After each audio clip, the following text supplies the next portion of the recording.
Balima Anyokma, très urgent. Balima biais lundi 10 août 2026. En boraka information tellement d'osoro. Ko en camarade ben les cerveaux. Malien Beladjela ben les cerveaux. Kouya a bojo ila kasola. Ni Francis kun keleme ka kaso ni Asimi kun keleme ka bla o kasola. Ko Asimi ya bo Francis ka kasola. Ko kana bla kulikoro kasola. Docteur Choguel ko kala maiga krefe. Donc fenge Moussa Mara o bora kasola anya me katara bo irimer do yaida katara Moussa Mara kumbe kaso mi ngono kutara bla o kaso de kono o kaso ken kafsa ni joila ken tay ne bulu bon ne bena mun fo mena nye révélation do me ko ina nye information flade me muna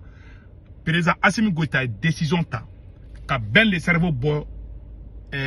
joila kasola kana bla kulikoro kasola surtout docteur Choguel ko kala maiga fana bo kulikoro kaso kele ne fana na tuguni kunana ben le cerveau blai anya sebene réseau ka ko après avoir connu la prison de Kenyoroba puis celle de Joila, notre camarade Ben le cerveau vient d'être transféré à la prison de Koulikoro ce vendredi 7 août 2026. Kouye Ben Blagata Koulikoro Kasola. Ne raison fla de mela. Ne information follow mi me. Kou oube fait Ben le cerveau ani docteur Choguel ko kala maiga o ka to nyogon krefo kan nyana fun bo nyogona parce que o kadi ko ben le cerveau docteur Choguel ko kala maiga ko kadi nyogon ko jugu ou flabe ta kasola wakati na ko kadi nyogon parce que litila ou vraiment o lu bo nyogon famia quoi ya ben yara de la ka fo asimingena ko ni be fe ka fanga malion ka i ka mandia soro ko Choguel to i krefe ama ben na me oh ay briefing boy la be choko jumebi ma antemeno bekam anya information folo mi soro kutara ni ben ni kasola Koulikoro kasola an sigale ne be folo naka soro d'abord a d'abord nyumaya de kama angeni o me ko anya me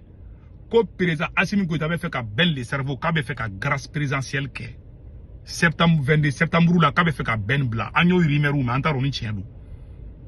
bon docteur Choguel ko kala maiga antaro no fana be no na be fait ko fana bla mais o ma jugé folo o ya mina a jugé na be fait ka bla a jugé ba nyo kuma nbe me quoi donc ku yu bla nyon kan bon ante fait ka kuma kele ne me malien be ki kolosi parce que ni trouble ni tout ni tumble ni be buli sorasi u gara ta vocal dogla ko ben le cerveau ko ni Choguel ko ou be kasola nyon kan ki ma ye kube ka ni complot de la be Assimi contrôle ni amogo don kasola parce que yake Abbas Dambélé adi nema sagara nna il donne ko fait kasola ki katega ini mogo do bla nyon parce que ba don ben ni docteur Choguel ko kala maiga kadi abse ko be baroke ou be Assimi yere korofo ou be ta mi gorondo bla oro do la ben le cerveau ni Assimi be docteur Choguel bi se ka nyon nyu be baronu ke ou parce que ni amogo don kasola e ka ke korobo fe e ka décision ta ka famille kono surasu ma woro kele de famille jenatika la mena leçon moral do ke Assimi Goïta nunu aga parce que barana de kataka wokloninga nunu ijo nga nyoro la banfolo de kata wokloninga unglan kataka urubo ka unglan ko Choguel maiga ko ni ben le cerveau ou flek kasola de ou be kan de fa Assimi ma de ou be fe ka kurita de ka Assimi na de amba o do jogo de do au jogo te do re ka ngalo noro mo la au keleme ka nunu gere nyogona ka ben le cerveau ani docteur Choguel ko kala maga ataru abaru fla fana kadi ataru bla nyogonka ninga nyuma do amba u fola mais ni mumba u kono nyema lembe la somide nunu tsorasi nete dan na hal lahara nete dawla hal Assimi tara do maga alna tara do maga almaminde ka qur'aneta net na kuma fo nete dala parce que net kerala mama yi janfa chien fla ba dafa tana nous est janfantiu de son kobema parce que uba do ou yen galon noro ben le cerveau là uba do ye galon noro docteur Choguel là donc anta do ninga ninge were bu kono ma fango de ke parce que u jogo de ubara de donc quoi c'est parce que mogo abina fo kare kono zone ni na fara ko karsa de zone kare kono alliga miseli shona yakli be jigati kidila donc aga taka kuma kando bo ko ben le cerveau ni docteur Choguel ko kala mega be fe ka ko do préparation contre ante fe ko kuma nmede aya kala ka aga to anga lafia ngo nna parce que mena leçon morale de Assimi Goïta ku wallahi ire wuludi e denga fosan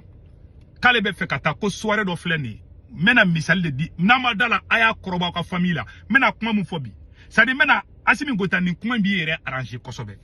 e ga ke korobo fe ire ga dimbala ide muso nana ou be denge nana ko papa ne be fe kata ko ankeleme ka invitation do ke ko ne inviter lindu ide paralimba kabena bo ego kate bo e da so gadala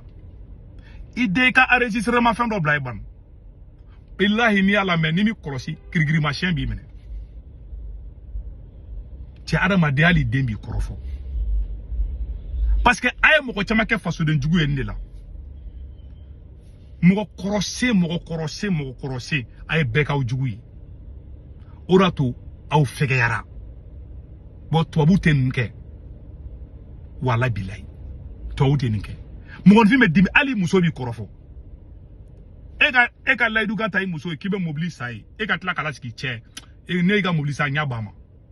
ini muso ka mbangani fitin do katoro ega boban egi denga enregistre ne terega do yake o ne terega do yi den bilay atigi ba america ante fe ka tokofo malion ba atigi don ne terega do ya muso enregistré ne ta ki ne te mo enregistrement nfle ne ta fait parce à main quoi ce n'est pas digne quoi ne re terega do ya muso enregistré aya muso kuma kan kala ambe sigile ngena ne re sigile no ngone muso kuma kan de ngobe abeka ne fema ko e ko na lebe bodoro ko na le muso e mbanga ke kali bi denga ari ko parce que kali ta do ko abe fe bo e na krati e kungolo bi se kala la chugo jume tigi akede c'est pour vous dire que ni aya ka fanga fegera parce que aw ko de kaw kana korofo aw be korofo pion aw muso ba korofo aw de ba korofo u be ta whatsapp groupe ko nawla ali mo gombe ka do fa simima ko be feka e ka fanga bi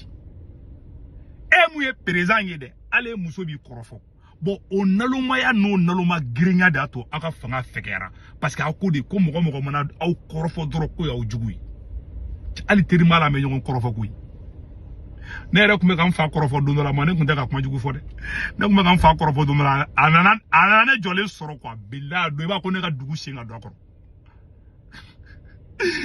basa jibaru chani masai mina ka jugu ado ama awa atle flan na ne so ma da fa foli ka do ne ba ka ngo poan so ma ne ba bota fi be molo ya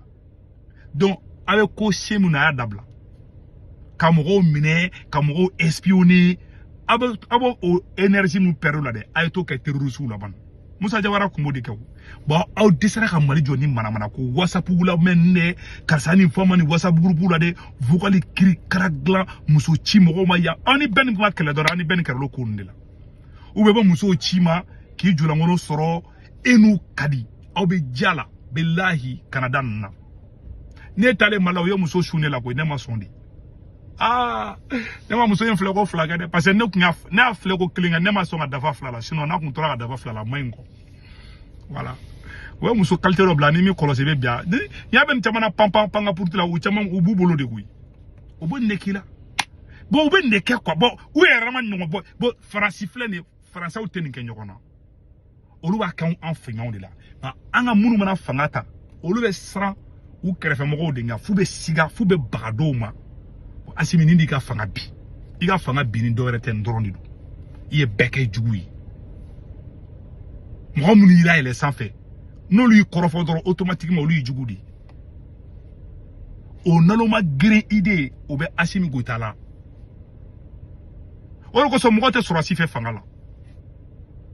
e ma be je kuma be fo politicien ma abada na fa be la be na be barake ça passe mais o be arankini mara kono ni mo mu ya korofo doro ya jugu automatiquement ni mo mi yola difono ya jugu agala taka kuma ta kabetaka na be fe ka ben le cerveau ni shogel ma parce que ne kuma do me ka be fe ben de cerveau kan ni shogel ko luka ja kono lu jara oluka Assimi soutenu oluka bo kasola oluka faranyo nga déclaration ke kube Assimi ko ni shogel maiga ni ben faranyo nga kube e Assimi ko ne tout soutenu blende parce que ne ba di tessi ne tout clé nte ben clé nte shogel clé mais on n'est pas fanglé faibli parce que net qui contrôle la Assimi parce qu'il tessi quoi ni be manja oro nyinde la kibe na moko bla ko moko ka tuko moko site tuko ni be mɔgɔ bila o bila i bina mɔgɔ kɔnɔ de i be chantage de la i bina walidenw kɔrɔ yafa deli mɔgɔ fɛ ka mɔgɔ bila k'i ka démission bila baara an tɛ kuma caman foyi fɛ ni tɛ se k'u bila fana ala ka bila mana se don bɛɛ bila o don mais i tɛ se de koyi voilà la vérité an kana mɛn fana k'i taara bɔgɔlɔni ka dɔ bɔ ko Ben ni Choguel y'a fɔ dɛ malien bɛɛ n jaga siri da malien bɛɛ a bɛ mɔgɔ u bɛ taa WhatsApp groupe sanfɛ Segu Tunkara bɔ nin groupe sanfɛ a dun mana ko quoi ni mɔgɔ min bɛ sɔrɔ bɛ nin mana ko c'est dire bala kale ko basa fakalaw bɛ c'est dire ninnu tɛ se yɛrɛ de quoi sɔrɔ u ɲinɛna jamana yɛrɛ kɔ quoi mu ko kolu tɛ kɔrɔfɔ quoi k'e tɛ kɔrɔfɔ taa mikoro bila i ka taa i ni muso mana kɛlɛ don min na i ni muso mankan dɔ kɛ taa mikoro bila i ka so kɔnɔ bila a bɛ kɔrɔfɔli da i kan n'i y'a lamɛn n'i mi kɔlɔsi i b'a furu sa adamaden i kɔrɔfɔ ɲɔgɔn n'a sara ni tiɲɛ maloyalen min ma mais aw bɛ fɛ ka ko bɛɛ dɔn ko sɔgɔbɛ i bɛ taa bɔ i malo ko ba dɔ kan i y'a ye mɔgɔ la ni mɔgɔ tɛ bɛn i bɛ bisigili kɛ kuma bɛɛ sɔrɔsi bɛ bisigi bɛɛ la u ma da foyi la bon n'i kɛra o cogo la i tɛ muso mara n'i kɛra o cogo la n'i kɛra président n'i bɛ bisigi bɛɛ la i ka fanga a tɛ si sɔrɔ parce que i bɛ kɛlɛbali kɛlɛ i bɛ kɛ gɔnkili nabila ye bɛɛ bɛ siran ɲɛ bɛɛ b'i ye k'i to yen bɛɛ b'a k'i ye mɔgɔlankolon de ye wa Asimi b'o niveau de la bi mɔgɔ jɔn bɛ se k'e dɛmɛ ka tɛmɛ ni mɔgɔ fila ninnu kan n'aw kɛlen bɛ ka t'u bila de k'a bɛ fɛ ka fɛn dɔw ɲini contre la an ɲɛ b'aw la dɛ an ye malien bɛɛ lasɔmi ou bien ka taga k'a bɛ empoisonnement ni fɛn nin kan n'u bilara ni Ben le cerveau ni Choguel n'u bilara don o don hali u kunkolo minnu dimi Asimi de don fɛn ninnu sɔrɔ dɛ ne bɔra kuma la